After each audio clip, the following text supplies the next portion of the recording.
Hi.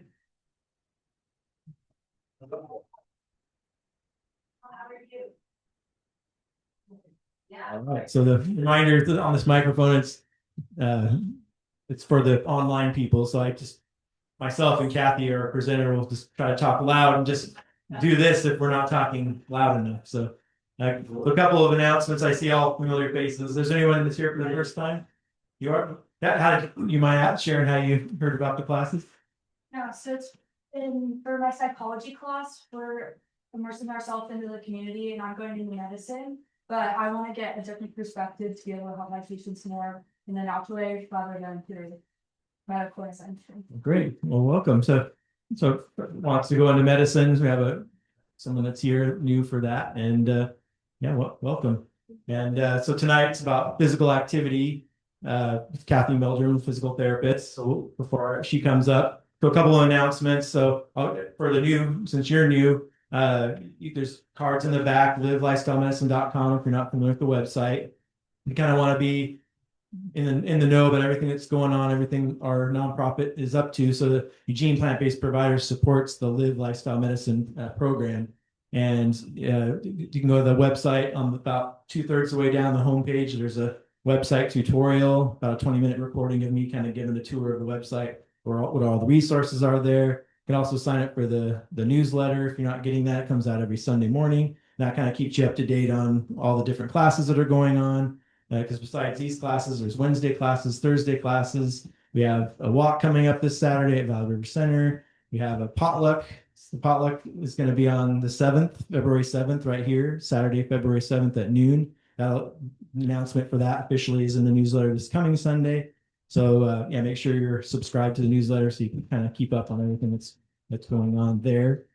And yeah, potlucks at noon here on Saturday, February 7th. So plant-based potluck, and you'll see everything there. They're always a lot of fun. We usually get 30-ish, 30 to 40 people, and that's pretty packed in that little space in there, but lots of great food. So hope you guys can come to that.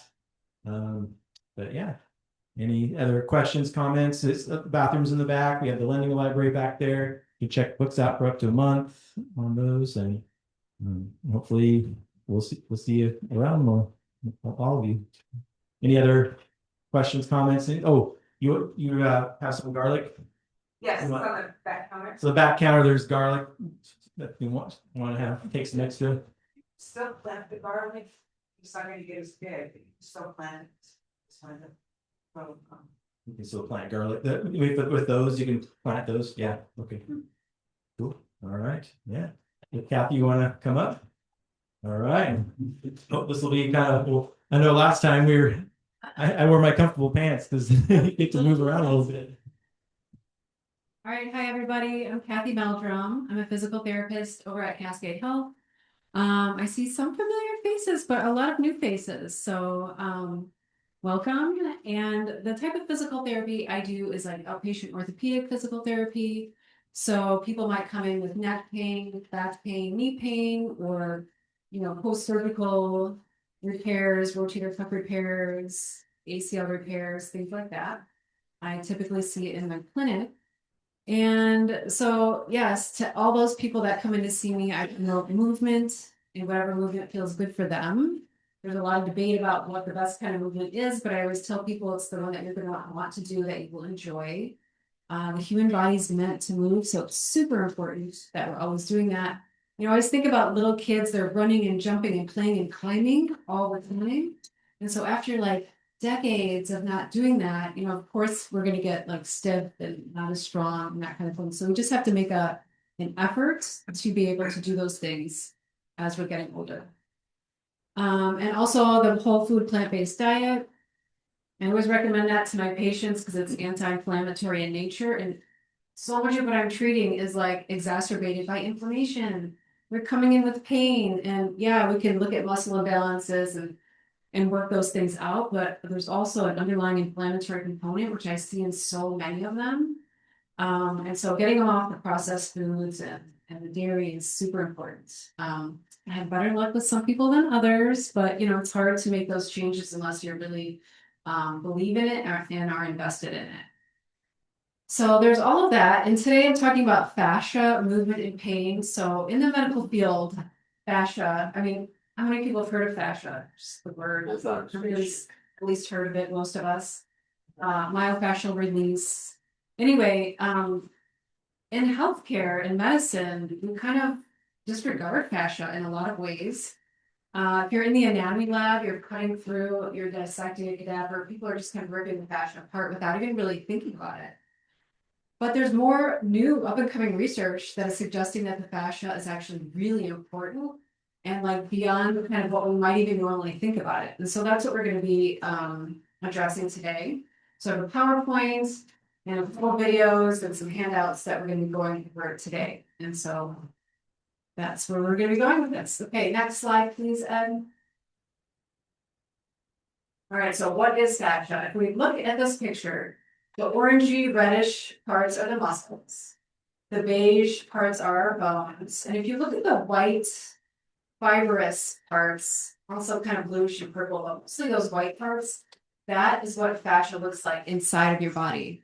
So it's connective tissue that supports and surrounds the body, your muscles, your bones, the muscle fibers. I mean, it's really connected to everything.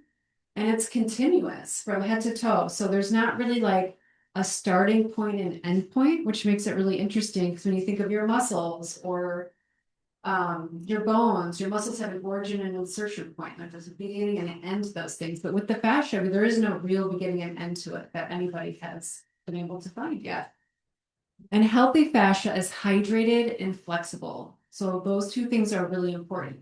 If we're getting kind of dehydrated, the fascia is going to get stiffer, right? Like if something's hydrated, it's usually looser and more flexible. Something that's dehydrated gets tight. And so that's really important for it to be feeling good. Okay, so Ed, next slide.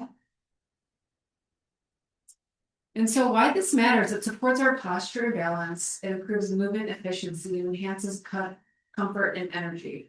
Yes, because if it's tight, it's hard for us to get in the appropriate posture. If we're sitting in postures that don't, that are not ergonomically correct, say we have a forward head, the back of the neck muscles and the fascia are tightening up and everything's loosening up front.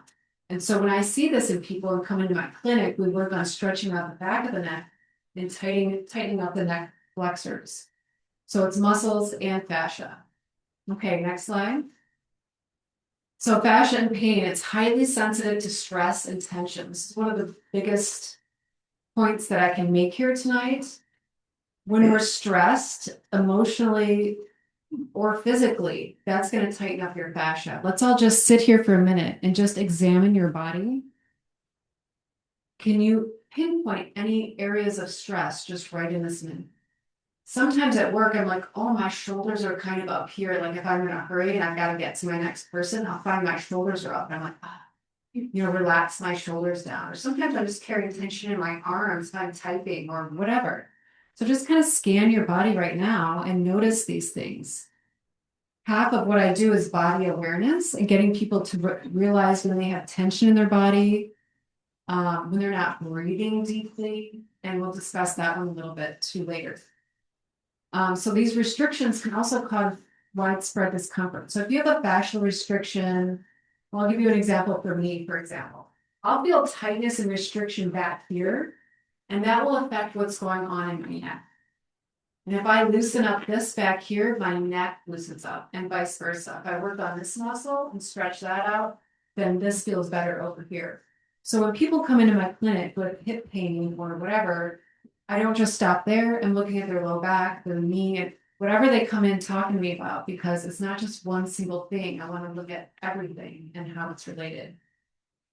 So pain is not often just local. Okay, next slide. So what causes fascial tightness? Prolonged sitting, right? So when we're in a prolonged sitting posture, we can get tight hip flexors because we're sitting in flexion. And we get loose glutes because they're in a stretched position, right? If we're in this, they're both in a more neutral position. As far as the forward head posture as well, if we're sitting too long. And fascial tightness can come from repetitive movements. So if we're like flexing our elbow over and over again, Initially, that's good. It's a pumping action. It's putting fluid through the body. So to an extent, this is good. If I'm doing this for 2 hours a day, every day, my body's going to start to not like that, right? And then that's when it becomes a problem. And that's when it causes tightness. And again, stress and dehydration. Again, the two most important things, I think. And that's just not physical stress, but it's emotional stress. And the dehydration component, we'll touch upon again later, but I just want to say,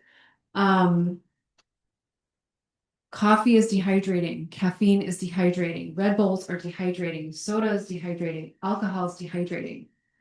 All of those things that a lot of people are drinking on the regular, they don't realize it's dehydrating, right? Because they're like, it's a liquid, it's a fluid. But those are all going to dehydrate you. And what we're looking for is water, coconut water, herbal teas, fresh pressed juices.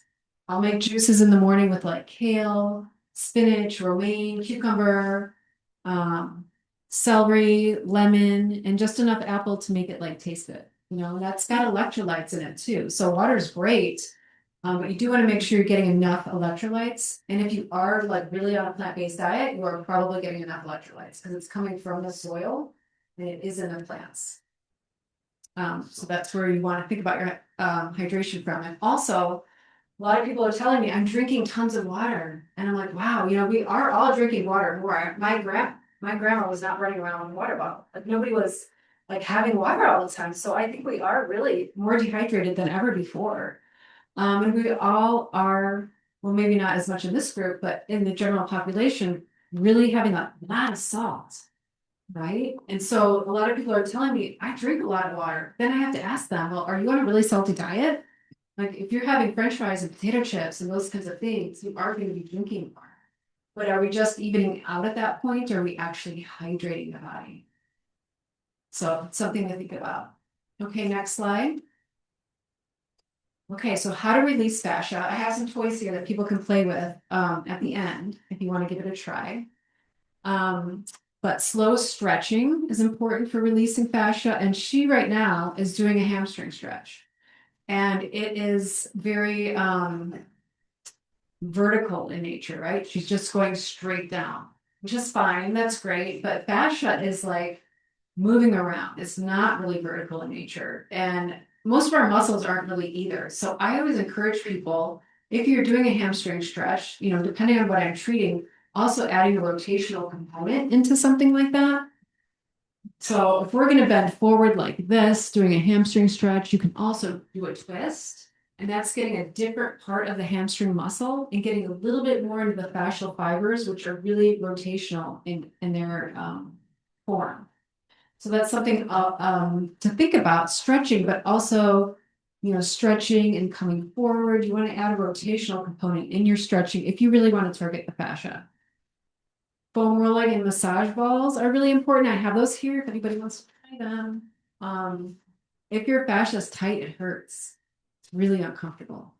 But so you can kind of ease into it. But giving pressure to something that's tight, like a deep tissue massage, releases those structures, right? And if I can get my hands on somebody and I'm producing heat under my hand, that also helps to release the fascia because it's warm. Or moist hot packs, something like that. And gentle, mindful movement, also great for fascia. And I think the best one would be yoga.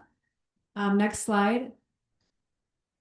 So fascia-friendly exercise would be yoga and Pilates, but especially yoga. If you're getting into the different yoga positions, right, with the bending, and you can see where she's starting there. There's different warrior positions. And I think yoga would probably be the best thing when you're dealing with your fascia. Pilates is great. Walking with an arm swing, or just kind of walking in general. There's a little bit of a rotational component. I'm exaggerating it. But anytime you're walking and moving, there's a little bit. But if you want to add in an arm swing, you'd make it even more. Slow controlled strength training is really important too. And when I think of strength training, I mean, there's different ways to do it. There's a bicep curl, right? Which again is very linear, very vertical. But if we're lunging and squatting, we're using more muscle groups, and it's a more dynamic movement that could get a little bit more into the fascia as well. Okay, next slide. Okay, so we're back to hydration. You can tell, I think this is a really important one. It depends on water, yes, but it also depends on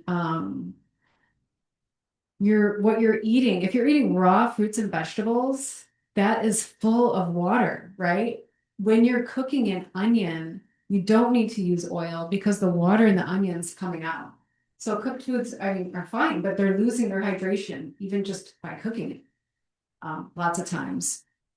Unless you're making beans or lentils or oats, then you're rehydrating them when you're eating them, right? So depends on what you're making, but eating fresh fruits and vegetables that still have their water content in them is great. Drinking water and the other kinds of drinks I suggested before. And movement circulates hydration. So that's kind of these movements. It's really important to move your arms. The shoulders are ball and socket joints. So moving through that full range of motion of your shoulder would be really important. And consistency matters. So if we are moving and hydrating consistently 1 day a month, we're not going to get the outcome that we want. We're going to be really consistent with it. Okay, next slide. And so these daily habits: move often. Yes. Breathe deeply. We're going to work on that one, and hydrate consistently. So the breathing deeply is also really important. Most people are doing shallow breathing. Sometimes I'm at work and I'm stressed because I've got to hustle. And I'm like, was I even breathing? I mean, of course I was, but I feel like I barely was perceiving my breath. And so one of the things I work on with people is diaphragmatic breathing. The diaphragm is here and it's overlooked quite a bit. And it's not used enough if we're not taking those deep breaths, especially if we're not exercising in a way that requires us to take those deep breaths. Okay. And then the lung expansion, the lung capacity is also decreased. So we'll practice some deep breathing here together, but let me walk you through it first and then we'll do it together. So you have one hand on your chest and one hand on your belly, okay? You're going to be breathing in through your nose, and the idea is the lungs are going to expand, push down on your diaphragm, and the belly will come out. And then you exhale through your nose, and the belly is going to come back in, and the air is going to come out, okay? I'm going to demonstrate this once without the microphone, and then I'll come back to it, okay? So just as a visual, one hand here, one hand here. I'll come to the side, try to see what my stomach is doing. And we can all do this together if you're ready. I'm gonna breathe in through my nose. Belly comes out. Exhale through your mouth. And belly's coming in. Okay, so we'll go ahead and do this together. We're gonna do 5 breaths with that. If you get off of my breath, it's okay. I'm trying to do them long and slow, but if you get on your own thing, that's okay. And if the belly is really like stressing you out, like you can't get that, it's okay. Don't worry about that part. Just give it a shot. Okay. So let's start. Let's breathe in through our nose, belly out, and exhale through your mouth, belly comes in. Okay. Inhale through your nose, belly out. Exhale through your mouth, belly comes back in. Inhale through your nose, belly out. Exhale through your mouth, belly comes in. Let's do that again. Inhale through your nose. Exhale through your mouth. Let's do one more. Inhale through your nose. Belly out. Exhale through your mouth. Belly back in. Okay. How many people feel a little bit more relaxed with that? Right? And so part of what we're talking about here is stress, emotional stress that we don't even realize we're having sometimes until we slow down our breath and we're like, wow, I feel more relaxed now. And so I would encourage everybody to get into their breath, even if you don't want to do it that specifically, just pay attention to your breathing. Just every so often throughout the day, just pay attention to your breath. It'll just get you more in the moment and slow you down. Okay, next slide. That's the last one. Oh, that's the last one. Yes, thank you. Okay. So with that, I have some handouts for everybody and I have some pens. I might have enough for everybody, but if you have a pen, go ahead and pull it out. And we'll go through this handout together. She heads you back and everyone's amazing.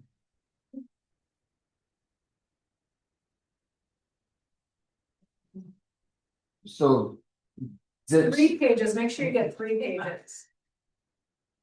Did you have a question? I keep calling it, I keep wanting to call it fascia. Fascia, you can call it that if you want. Then I think of all the work that a fascia is in your house. Something. Something. That's right. So to really explain what it does, it is kind of a net around your whole muscle system. And the next video, we'll get into it more, but it touches like every part of your body. It's all over.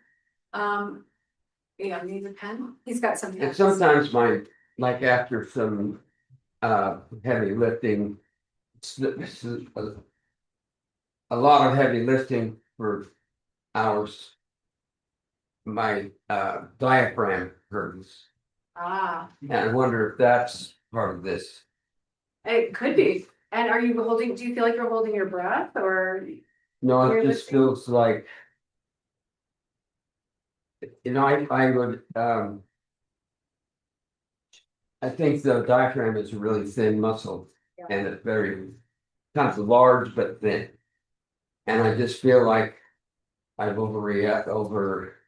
pushed it. Yeah, potentially. And this, But- this breath work would probably be helpful. And I just bringing it up because I've never heard of this before. Let me, yeah. But yeah, my thought was if you're doing some heavy lifting, that it might be bearing down on the diaphragm or holding the breath. Just. I have a hard time breathing enough. I understood what you were saying. Right. It's real common if you're a high stress person or high. I keep laughing at my short-term memory. Or lack thereof. Right. Well, I think as we get older, we have more to remember. That's what I say. I don't know, but I took I need this that, copy. I told my doctor, I think I'm having issues and she said, well, okay, I'm gonna give you this continuity or this test. Huh? So 30 questions and she doesn't think I have dementia. It was fun too. I have a question. Yes. Yeah. If you have like back pain, could it actually be fascia or fascia instead of the bones in the back, or is it their own? I mean, it could be. It's one thing that's often overlooked. But usually it's in combination, more than one thing typically. But you can use some of the things I have here and see if you can feel it and see if it helps to release it. I have a couple more handouts. So is anybody missing a handout? There's 3. There's 3 sheets.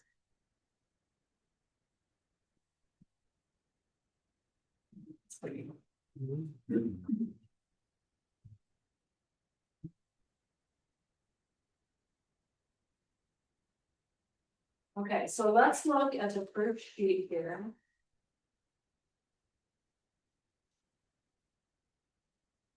Got 2 more. I don't know if you guys want one, but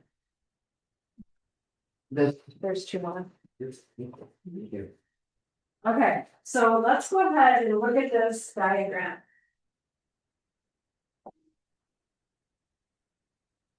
Okay, so fascia movement in your body, do they have this online?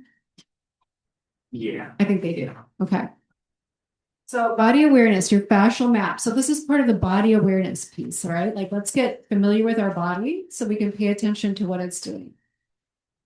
So fascia connects your entire body. Areas of pain, stiffness often reflect larger movement patterns, and that's where I come in and I look at how people move. But on this diagram, if you don't have a pen, I'll bring you one. But circle any areas of your body where you feel pain now, or kind of in general. Maybe I have knee pain when I'm walking, or maybe right now my shoulder's hurting. So you want to circle any areas of pain. And kind of differentiate that from stiffness. And if you feel anything that feels stiff, you're just going to kind of shade that in, just kind of scratch that, scribble that in. And then star any areas that feel tight frequently. Sometimes my shoulder feels tight frequently, but maybe just right now my knee feels tight. So that's going to be the difference there.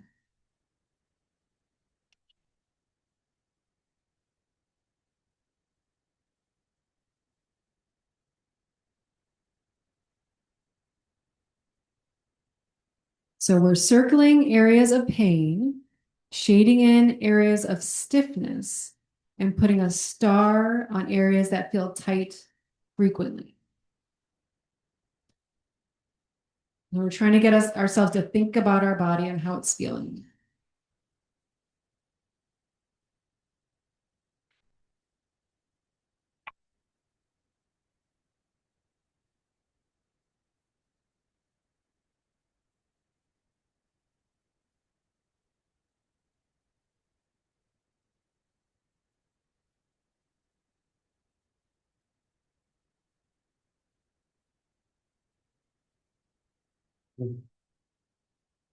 It's more intermittent rather than constant.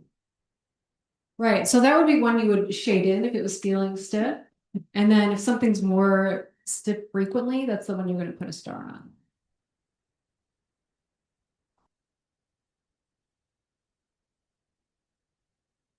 Okay, so if I was going to fill this out, I'll share mine with you, and if anybody else wants to share theirs, they can. But for some reason, everything on my body is like on the right side. I'll have shoulder stiffness here, neck stiffness here. I don't really have a lot of pain in my body, but I do have stiffness. I'll have stiffness here in my back, and I also notice it like in the plantar fascia on the bottom of my foot. So those are my symptom places. And none of them are super constant for me, but they'll just kind of come up and I'll have to regularly stretch out those areas. And so for me, I'm kind of thinking, what am I doing before that? Like, what am I doing that's making that come on? Was I sitting really for a long period of time? Was I rushing that day?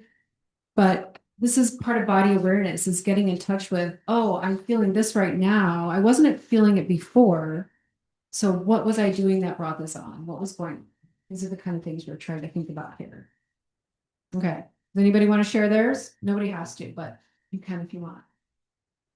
I don't know how to differentiate the fascia from the muscle stiffness. You don't have to do that. We're just looking at stiffness anywhere in your body.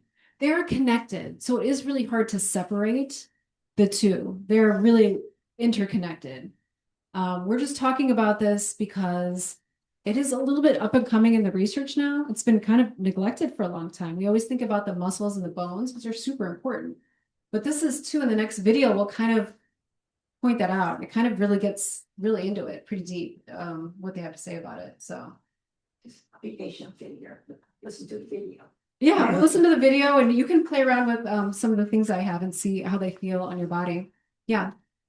I can't get past, I can't think of when I'm stiff anywhere except the god awful leg cramps. Mm. So I don't, Okay, well, that's great if you're not experiencing any stiffness. well, the leg cramps make up for it. Yeah, I mean, I always think about electrolytes is the first thing I think Oh, about with no that. doubt. Mhm. So if I work really hard in the sun Mm. for hours and So don't you're drink sweating. enough, Yeah, yeah. but then when you answered her question about muscles related to this thing, I'm thinking maybe it's all related. I mean, it's all related. I'm sectioning something out talking about fascia, but it's all connected and it's all related for sure. So we don't necessarily have to differentiate one from the other. You know, when It's gonna be the same. I mean, similar, I'll do exercises when I'm trying to strengthen a muscle. When I'm trying to release fascia, I'm putting pressure on it with my hand or a foam roller or a lacrosse ball. I might heat it up with a hot pack. So there might be different things that I'm doing with it. Yeah. Okay, so reflections down at the bottom. What patterns or connections do you make? Like for me, the connection I made was like, this is all on the right side of my body. And when I'm feeling stressed or I'm busy at work, I can feel the tension come up. So you can think about that for a moment for yourself. If you can make any connections to when you're feeling these things.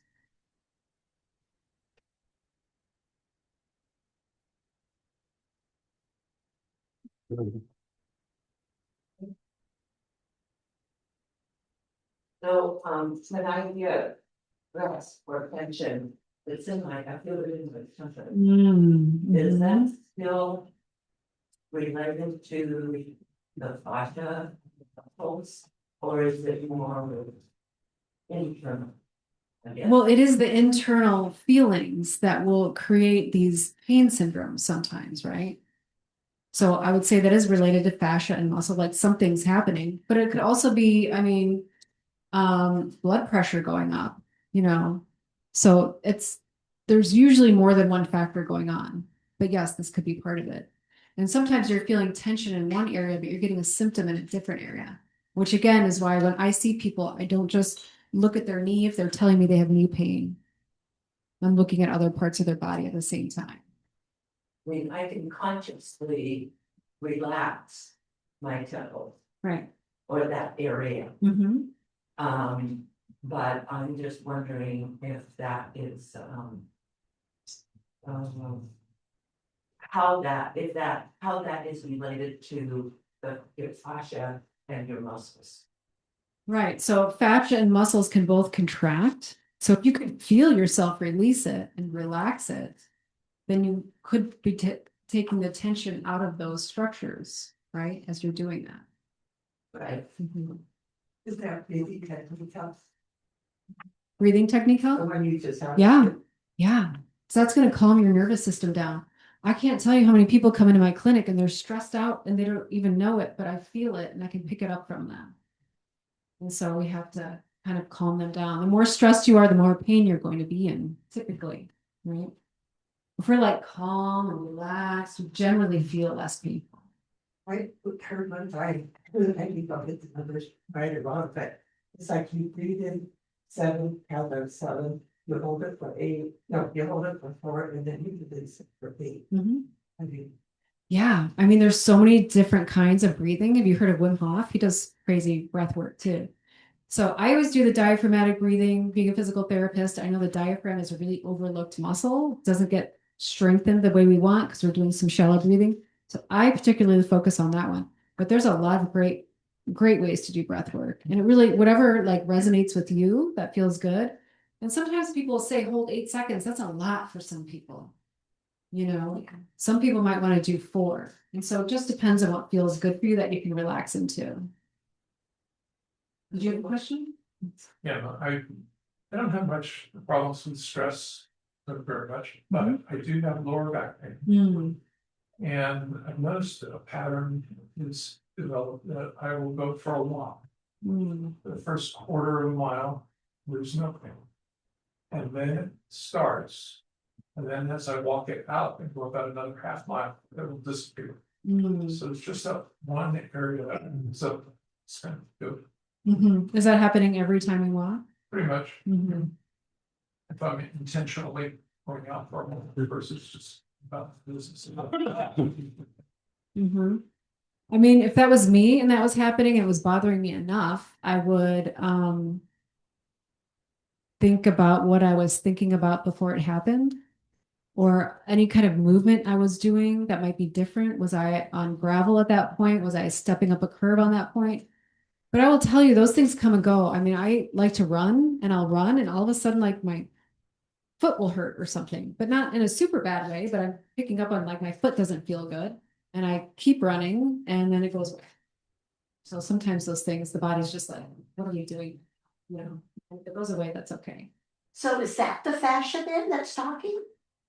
I had that all the time and just ignore it. Then it goes away. I mean, we have to assume that things are going to come up sometimes, right? And so if it's not a big deal and we know we're not hurting ourselves to keep going, then it's fine to keep going and just let it dissipate. But that's the fascia. It can be the fascia. And we don't need to necessarily like say it's this one thing because it's usually never one thing. And the fascia is attached to the muscle and they contract together. Right. And sometimes if we're tight, and then we're also not getting blood flow to that area. So there's several things at play when we're talking about pain. Mhm. So I've noticed as I get older, I get stiffer. And it's more difficult to do the kinds of movements that I did when I was 20 or 30. Yeah. So how does that relate to the fascia Mhm. and your muscles? So I would encourage you to keep stretching.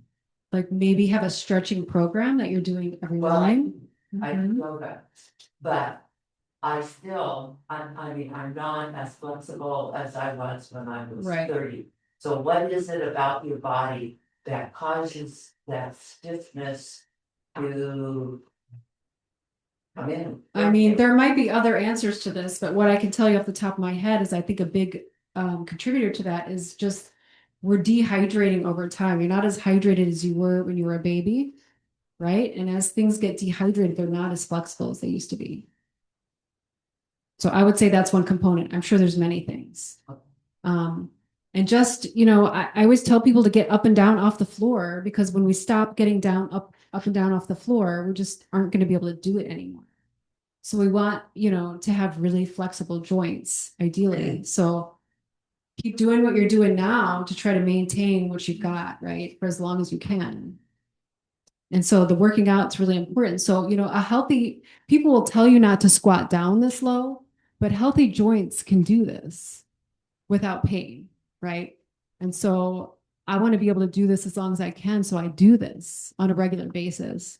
Look at Charlie. Yeah, so you want to be able to do these things. You know, and so wherever you're at though, you know, and it might not be where you were when you were 20, but where you are now is your goal that you want to keep. Or maybe you could get a little bit more flexible than you are now. But going back to 20, I don't know, but I would just keep doing what you're doing. Yeah. All right, number 2, pain, tension, and lifestyle awareness. This is a little bit more of the same. So the pain I feel is in one column, and the tightness restriction that you feel is in a different column. So just take a moment to think about this. And the pain you feel could be physical or emotional. Like one of the things I talked about was I can get stressed. I've got kids at home, I'm working, I got a husband, we're doing a lot. So it's easy to kind of like, there's a lot to do. And I know when I have that, I start to get tension in my shoulders, like I said before. So I really am picking up on that one for myself. And so I'm like, oh, I don't really have to be rushed right now. I don't have to be stressed right now. Just kind of let that go. And then the tension goes. So you might want to add in your column the pain that you're feeling, physical or emotional, and what tightness or restriction or pain are you feeling when that comes up. See if you can make an association there.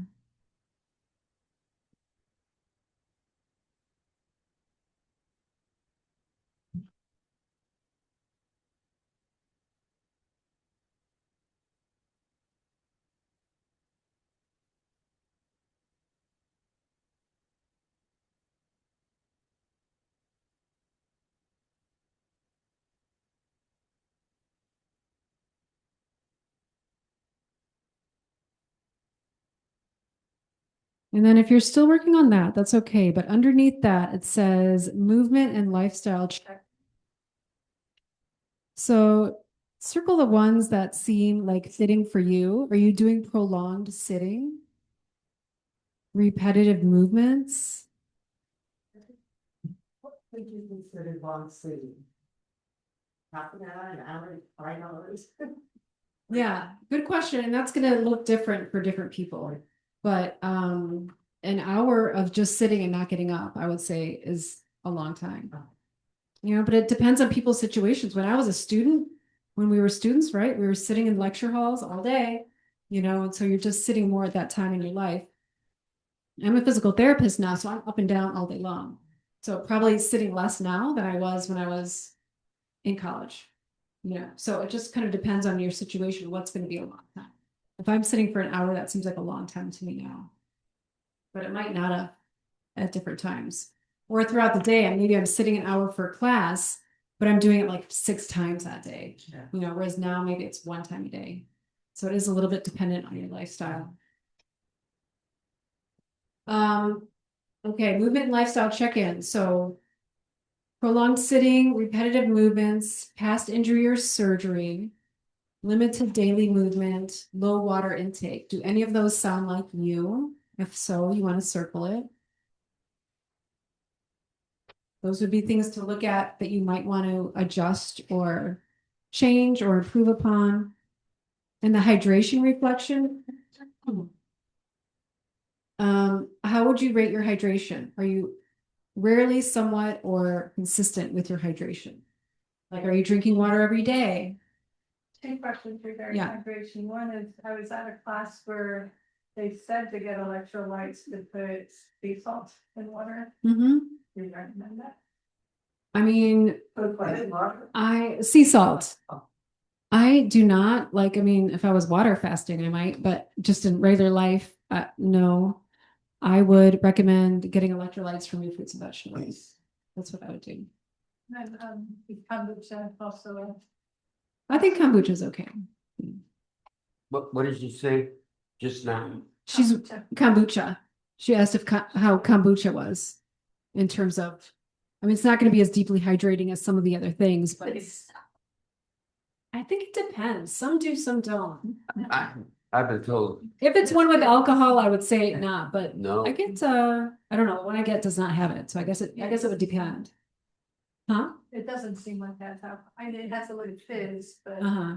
it doesn't taste bad. I think of all the other drinks that you don't think about, that would be better than a soda or a coffee. While we're on this subject, so a lot of people, including me, like fizz in their water. So we drink a lot of sparkling cider. You're gonna make your own from the thing you buy at the Biomark that has that little cylinder in it. And then we've been told in this class to make sure your drink is your sparkling cider doesn't have phosphorus in it, but it doesn't have many electrolytes either. I'm just wondering, does fizz, the carbon dioxide in that, does that do anything bad to your muscles? I mean, not that I'm aware of, it's just carbon dioxide as far as I know, so. The only way I can drink a lot of water is to have fizz in it. Yeah, I think that's okay. Well, you okay. took a big load off my mind. But anyway, in terms of hydration, that looks a little bit different for different people too, because different people are used to drinking different amounts of water or liquids. But it's important to keep up with so you're not feeling thirsty. Yeah. I think hydration, fix it like, if you're not thirsty. I mean, I would be sipping water throughout the day is generally what I'm doing. I also make juices. I open up coconuts, drink coconut water, and I'm drinking when I'm thirsty primarily. But if I'm having a hot tea, I might not be like thirsty, but I'm gonna have my tea. And maybe my juice, maybe I'm not like thirsty, but I'm gonna drink it. But my water's throughout the day for when I'm feeling thirsty. And I'm shooting for, like, on a good day, I'm having 96 ounces. But that's not every day.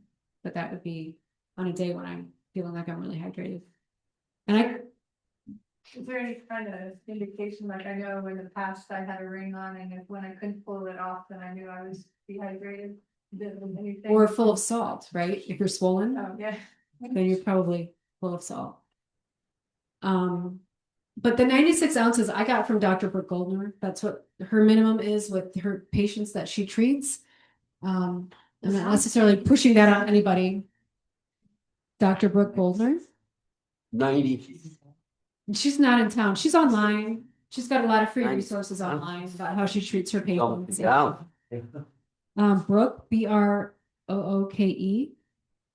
Goldner. Yeah. So she's a doctor. She treats her patients with a whole food plant-based diet, basically, and really deep hydration and omega-3 fatty acids. And she says that's her minimum number to get the response she wants with her people. But Again, I'm not doing that every day, but if I was, then that would feel like I had reached my goal. But and with any of this stuff, anytime you're trying to make changes in your life, just like yay you when you hit your mark, but never, oh, I can't believe I didn't make it, you know. Never want to be down on yourself for not hitting it every time. You know, just be glad that you're like here. A lot of people aren't even sitting in a room like this right now, listening to these things. So congratulations, everybody, for actually being here and taking that much time and care for yourself to even show up here. Okay, so last page, number 3, stress management and action plan. So how would you rate your current stress level? Maybe not in this moment, kind of in general in your life. 1 to 10. Something to think about. Well, some people might be there, some people might. And like, how can you control that, right? Like, do we have to listen to the news all the time? Because that's super stressful for people. Sometimes driving in a car is super stressful for people. And I was talking to one of my patients about this today. She's 22. And she's like, yeah, I used to get really angry when I was driving. You know, it's easy to get angry at other drivers on the road. And, you know, but it's another thing to, you know, if somebody's right behind you and they're like trying to go fast and you're like not in that much of a hurry, you know, maybe think, wow, instead of getting angry, and we could think, you know, maybe this person's in a hurry. Maybe they have to get to the hospital. Maybe they're getting to a loved one who's sick. I don't know what's going on in their car, but they're in a hurry and I'm not. And like probably the most compassionate thing to do, pull over to the side, just let them get around you. We've all been in a hurry too, you know? So we can control our stress to a certain point, right? But these little shifts, or how much news do we have to take in? You know? So anyway, we can rate our pain levels and where do you feel like you carry that in your body? Is it the same place that you're having pain in other areas that you've marked on your sheet? Is it somewhere else? Shoulders.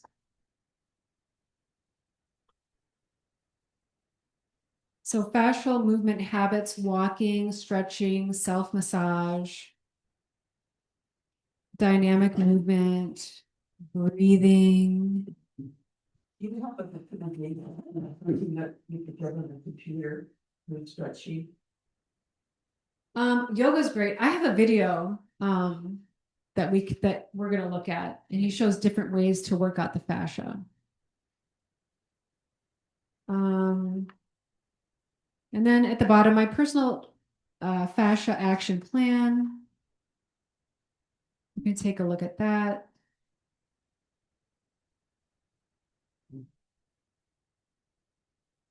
And see if you want to fill in any of those blanks. And so remember that your body is adaptable, and small, consistent habits improve how fascia moves and heals. And like we said, fascia is attached to the muscles, so it's going to help the muscles too. If one's tight, the other one's going to be tight. All right, if we're good with that, I have like 2 videos and some things here I want to try to play with. So maybe that first video, we'll have to cut it shorter than the 20 minutes. I'll just let you know, okay? All right, so we have a video. Talks a little bit more about fascia, might answer some of your questions.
Practitioners from all forms of care.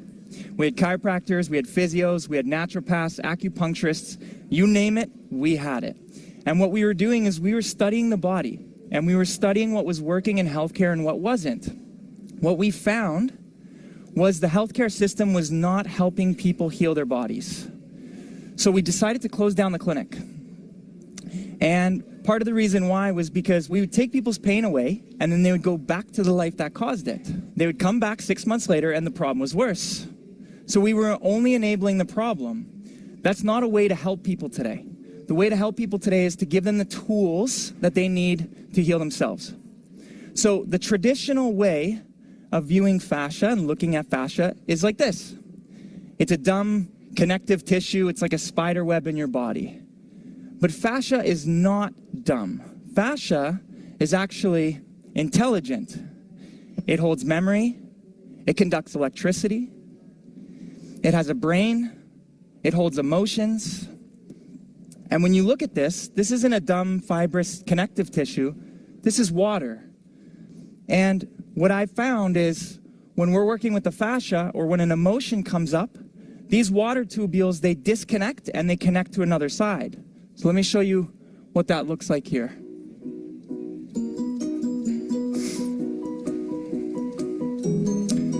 So if you look at this is fascia. Okay, it's not a spider web, it's not connective tissue, it's moving. And you'll see these water tubules actually break and reattach to another part of your body. So about 6 years ago, when we closed down our clinic, we decided to study the body. We decided to create a new movement practice. That movement practice is called fascial maneuvers. And fascial maneuvers works on your fascia. It's the biggest organ in the body. And when we work on the fascia, it holds your muscles, your bones, your tendons, your ligaments, and your organs. So everything resets naturally. And let's go back to this photo for a second. Your bones sit inside of the fascia. So if you look at this on the left-hand side here, that's a 27-degree scoliosis. Using fascial maneuvers, it's down to about 7 degrees. Okay, this is medically impossible in today's world. And the reason why is we're looking at the body in the wrong way. When we set our intention to work on muscles and bones, we get muscles and bones. This is quantum physics. So when we want to reprogram the fascia, what we want to do is we want to set our intention on fascia. And a lot of the practices today, they're still working on the muscles and the bones. Now, over the last 5,000 years, all of the practices that have been designed to help people were designed when we were in a different world than we're in today. Today, we have chemicals in our environment, we have EMF, we sit in chairs, we're not managing our emotions, we lack community, we don't have purpose, and because of this, the modalities that we've created no longer are sustainable or there to help people with their health. And so what we're doing is we're bringing people back into their emotions, back into their body, back into their senses, back into their intuition. We're removing the chemicals and we're rehydrating the body. So I want everybody to do something for a moment. I want you to close your eyes. Relax your arms. And I want you to feel your feet on the floor.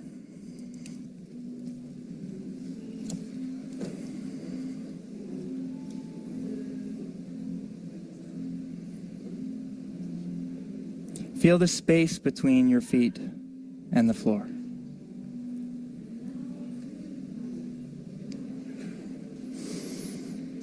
Feel your feet.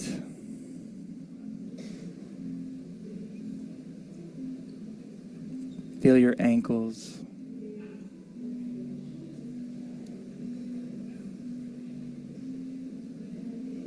Feel your knees.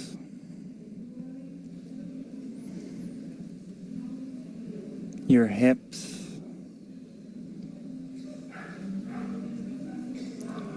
Your shoulders.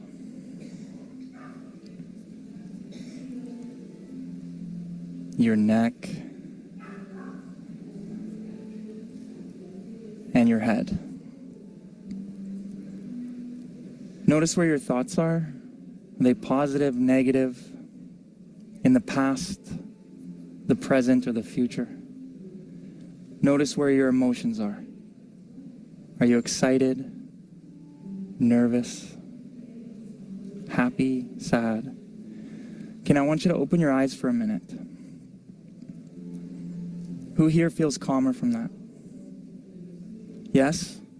Okay, good. Why? when we're not in our bodies, when we're stressed, when we're somewhere else, when we're not present. This is a biological supercomputer. This is the smartest machine that we have. And in today's world, we're using the brain to dominate the body, but your fascia has more nerve endings than your brain. And so when we come back into the center, we're powerful. Like when somebody walks into the room and they're angry, do you feel it? Yes. Okay, what is that phenomenon? Why is that? I always ask that question. Why can I feel what that person's feeling? That's because we're tuning forks. You are a tuning fork. And so when somebody walks into the room with the vibration of anger, you attune to that frequency, but you don't have to. If you recognize that, you can stay in your frequency and you can bring them up. This is the difference between the life of the party and the Debbie Downer. You get to make a choice, but the only way to make a choice is to tune into yourself. So what we teach people is when you come back into the center of your body and you start to pay attention to your emotions and you come out of your head and into your heart, what happens is you start to feel the world around you. And if you feel the stimulus and the environment around you, what happens is you can recognize it. And you can say, wait a minute, before that person walked in, I wasn't angry. Now all of a sudden when they walked in, I'm angry and my shoulder's tight. If that happens to you and you associate with the anger and the shoulder that's tight, now it's yours. Now you identify with it, now you have to deal with it. So this is why becoming self-aware is an extremely important part of understanding your body and healing yourself. Okay? So when you're listening to sad music, how do you feel? Sad, right? Okay, happy music, you feel happy. So what is that? It's the same thing that we're talking about. When somebody walks into the room, they have a vibration. They're a tuning fork. Well, when you listen to music, it's the same thing. It's a vibration. It hits your body. Every cell in your body changes structure. And those little water tubules that I was just showing you, when you play music, they break and they reattach into a different spot. And what it does is it creates patterns and it gets sticky. It starts to calcify. And when it calcifies, it locks you in a holding pattern. And so what we want to do is when we're working on the fascia, we're able to break that up. So I want to play something here so you can see exactly what water does when we play frequency.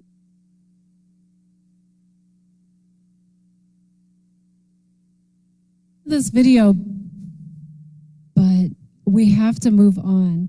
But I can send this link out to anybody who's interested because he goes pretty deep on, you know, what he thinks about fascia and what his group is doing, and it's really interesting.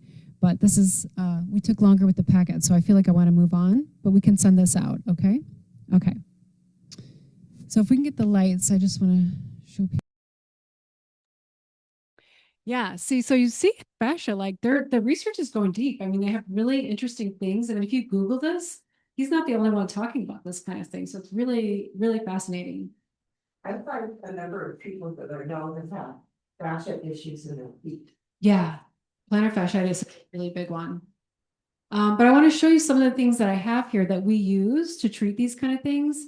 And I have another video and he's kind of going through some of the exercises that we can do with these things. And then you guys can try them out if you want, okay?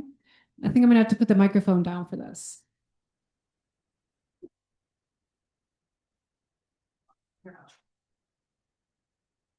Okay, so foam roller, right? Everybody's seen one of these. Has anybody used one of these before?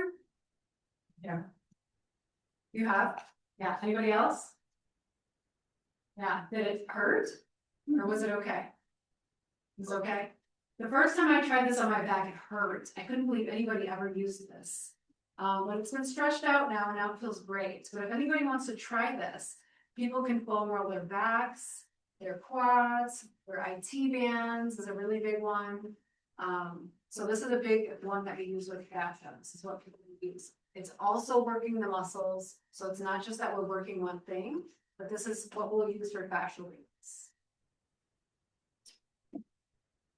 Another thing is a ball like this, a lacrosse ball or something that's firm, more than a tennis ball, ideally. And so I have people put this on their backs and lean up against the wall. And that helps to loosen up the structures, right? It's like when we think about a deep tissue massage, it's loosening up the structures. But the best thing about these kinds of things and not relying on another person is you get it right on the spot that you want it on. You determine how much pressure is there for how long. And this helps the fascia and the muscles to release. Okay, two more things that we use regularly. I'll use this instead of a foam roller, if the foam roller is too hard, right? We can go something like this. This is a lot more, it's a lot softer to the tissue than using a foam roller with like your whole weight, your whole body weight. So this is another good one. And lastly, has anybody seen these guns? These like vibrating guns. A lot of people, you can get these at like Costco now or online. A lot of people have these. We have these at the clinic, but this also really well. So if anybody wants to try any of these gadgets before we go today, you're welcome to. But I do have another video, and I think it was 15 minutes. Again, we don't have to watch the whole thing if that feels long, so we can have time to try these. But he's showing how to use the foam roller and various things on different parts of the body. It's a good question. Yeah. What do you think about putting a pillow or a roller like that into your face when you're sleeping? Yeah, absolutely. That can help the back actually, because having your legs out flat can strain the back a little bit. So yeah, that might be a little firm. A pillow might be better, but yeah. Okay. Next video.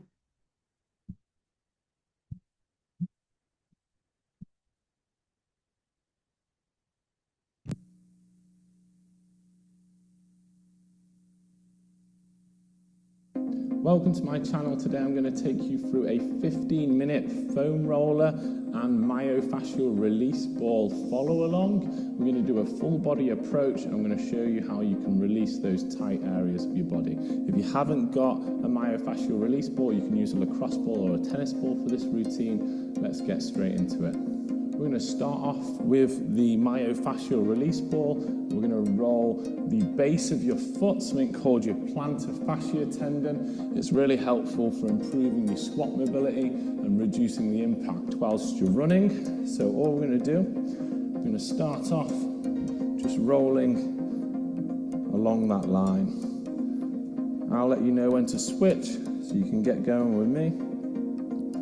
You want enough pressure so that you can feel a mild discomfort, but you shouldn't be in excruciating pain. Try rolling down the inside a little bit. I'm trying to avoid rolling over any bones, so you're trying to stay on that tendon that spans the base of your foot. Try a little bit more on the outside. And you want to find those tender, kind of almost gristly spots.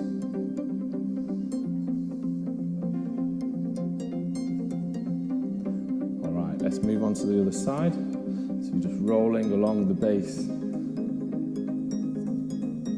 Put as much pressure as you can cope with. If you haven't got one of these balls, you can always just use a lacrosse ball. Or if it's really painful, you could substitute it for a tennis ball. Try not to shy away from those sore spots.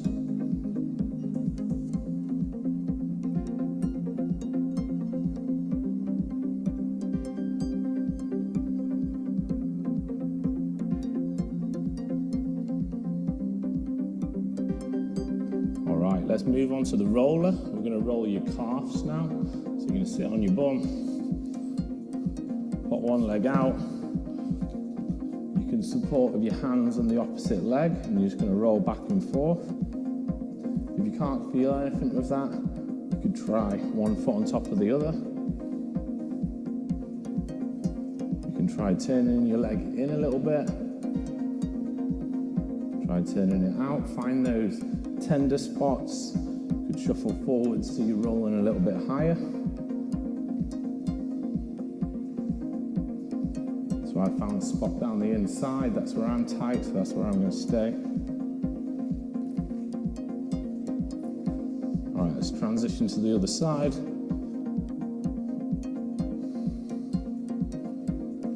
Not feeling too bad on this side for me, so I'll probably put one on top of the other.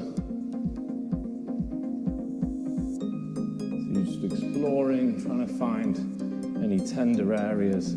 So for me, it's going to be the outside, low down on this side. I feel it's just a little bit more tender around there. So I'm going to focus on that spot, but you find where you feel like you need the roll.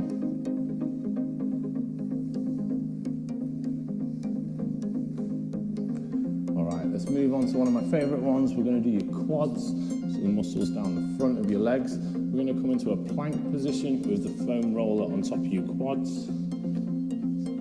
I'm just going to roll back and forth. You can experiment by turning your feet out and putting your legs a little wider. Or if you really want to make it intense, you can hook one over the other, rolling all down one leg, so all your weight's over to one side. You can try all your weight, or that saw, down the other side. Or you could just stick with the standard middle roll. Okay, let's transition now. We're going to go to your adductors. So we're going to put the roller like this. We're going to bring one knee up. I'm going to roll down the inside of that leg. I'm actually resting my left leg on the floor right now. I'm just rolling down the inside. Put as much weight on as you feel you're able to.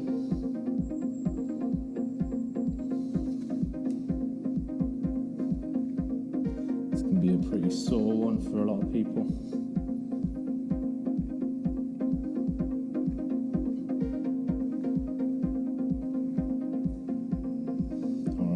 Transition to the other side.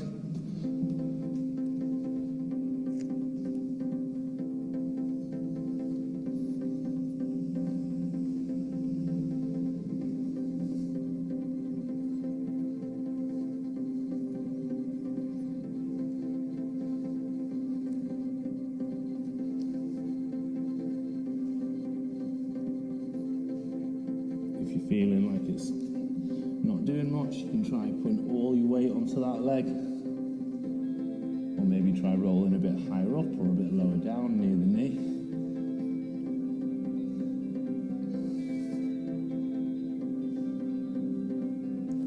Alright, let's move on. We're going to go on to your piriformis now.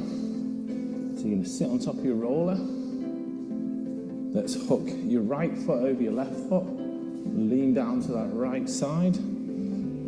Hold on to that foot with this hand here. You're going to roll your upper outer glute. So if you imagine you're wearing a pair of jeans, you're going to roll where your upper back pocket would be. And you're trying not to shy away from any tender spots. Trying to keep this knee pushed down.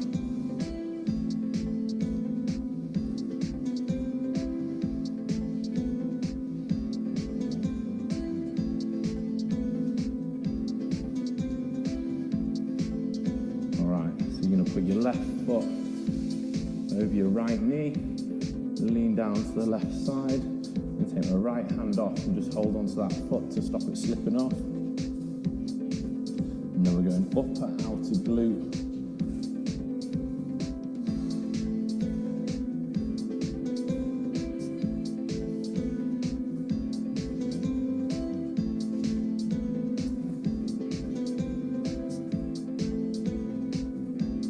Find that tender spot.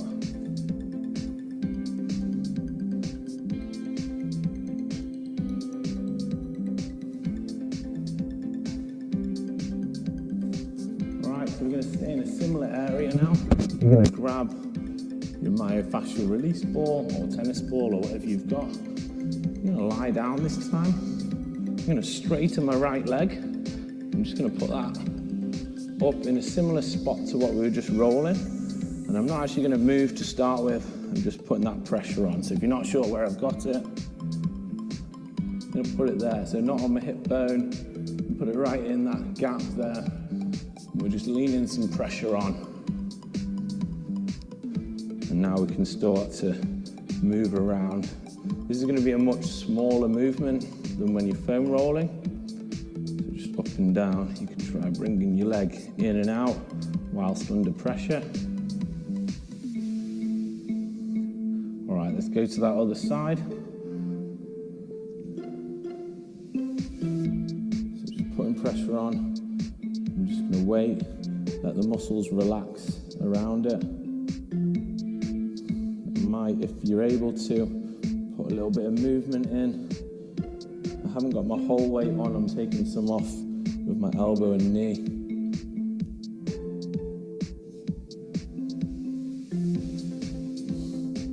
This is a sore one for me. Let's try moving the leg in and out a bit. It's a technique called flossing, as we move the connective tissue back and forth over that pressure point.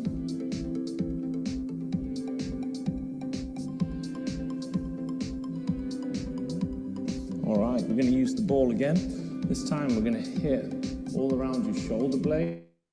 So the ball is going to be not on the bone, but rolling just down the inside. We're going to use a wall for it. So I'm going to place the ball as high up as I can get it on the inside of that shoulder blade. And then I'm just going to roll back and forth. Don't roll on the shoulder bone itself. Just keep on the inside. You can experiment with different arm positions for this. Okay, again, in the interest of time, I don't want to show the whole video, but we can send these all out to everybody if you're interested. I know, right? To be able to do all that? Yeah. Uh-huh. But so those are the tools that we're using to help release fascia. Also tight muscles, right? But those are the kind of techniques that we use, and it's uncomfortable. But I do have them here if anybody wants to try them before you go today. But I was thinking before we do that, why don't we have everybody stand up? Got to get out of the chair if I'm the one talking, right? Let's move our bodies a little bit because we've been sitting for a while. So let's just start with some arm circles. I'm doing one arm, but you can do two. I just got the microphone. I'm going backwards. You can go backwards too. Whatever range of motion feels good for you. Okay. When you're ready, switch directions.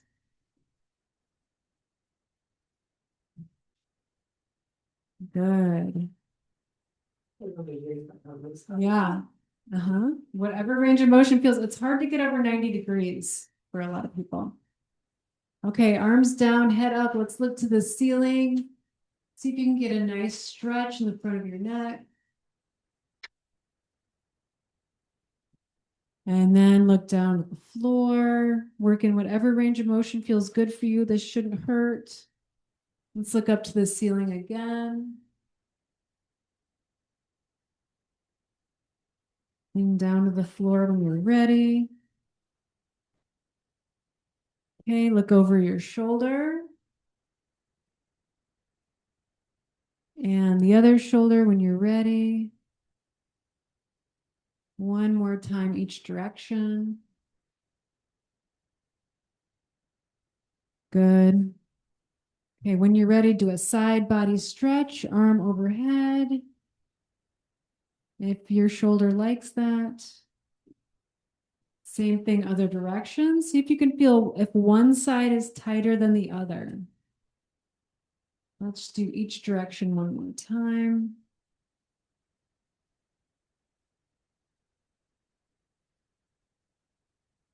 Good. Okay, see if you do one arm and not the other, is that? and if you can't even do the arm, you could just do it without the arm entirely, if the shoulder's a problem. And let's do a hamstring stretch, forward bend. You can alternate your knees. You can bend and straighten your knees to get a little bit of movement with this. You can shift your pelvis and look up to one side. Other side. Everybody okay? Good. Go ahead and stand up. Good. Everybody okay with that? Yeah. Yeah. Good. Okay, so whatever you're comfortable with, if you need to sit back down, you can sit back down. If you guys want to come over and take a look at some of these things, you're welcome to try them out and see how they fit for you. Or if you have a question, you can come on over and bring a question to me. So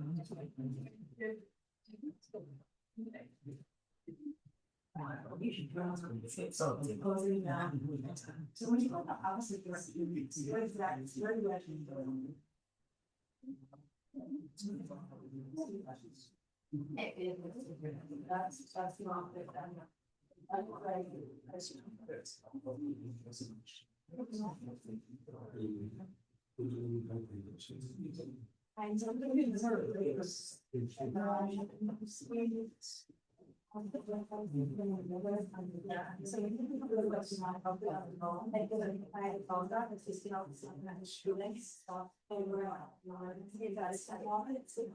not it. A reminder, this is the last class of the 12-week series, so there will be no Tuesday night classes again until February 24th.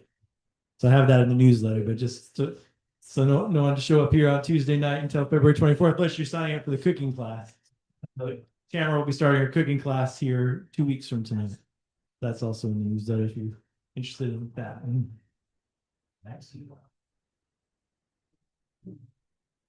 All in the newsletter. So there's a link to the class flyer in the Sunday morning newsletter that came out. Yeah, that's right. Writing out that's what she's cooking each week. You get to eat. Yeah. Yeah.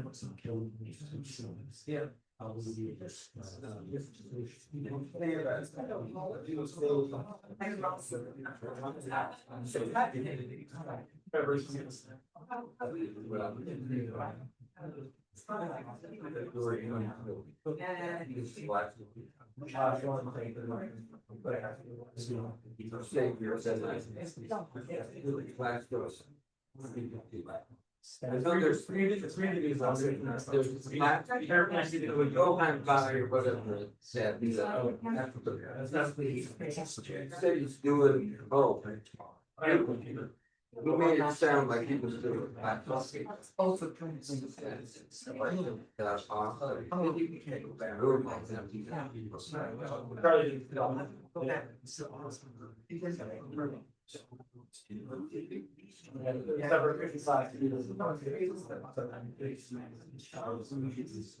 And that's what's gonna be going on Here, yeah. Can you come and go, or do you have to make the whole thing? So you have to pay us for this $20 class, so $60 for that class.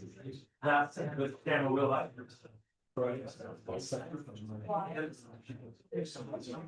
If the money doesn't go to us, it goes to the Christmas supplies from. This is like four times. So that's what we've done. Yeah. You know what I learned about this. Yeah. But.